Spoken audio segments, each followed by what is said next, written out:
Preparation leads to purpose. There's been, like Adrian was talking about, there's been so many situations in my life where I realized that I have been prepared for certain things that have materialized in my life. When I was a kid, my mom and dad were big partiers. They didn't know Christ. They loved to drink and have parties and do this. And I was a little kid. And the lady across the street, and I grew up in Los Angeles, she was an older lady. She was a doctor of theology. And she was at the University of Pepperdine. And she was my babysitter. And I spent time with her from the age of 3 to 8 years old. I learned about the Bible in a way that I'd never experienced before from her garden. She taught me about Jesus from her garden.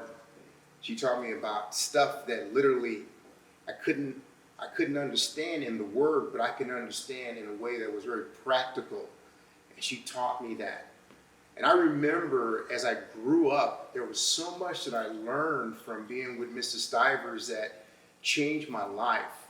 And the biggest thing that changed my life is when my dad was shot 3 times in the head outside of his furniture store.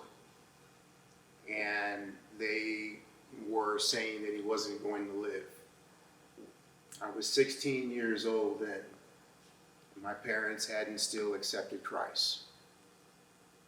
I didn't want to go into the operating room because I couldn't see my dad like that.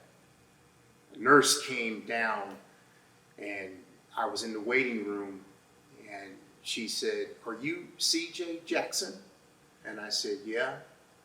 She said, "Your dad says he's ready."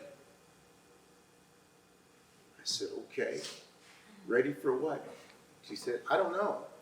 It had totally slipped my mind. But then I remembered that I had told my dad about salvation so many times, like almost every day. And he was ready.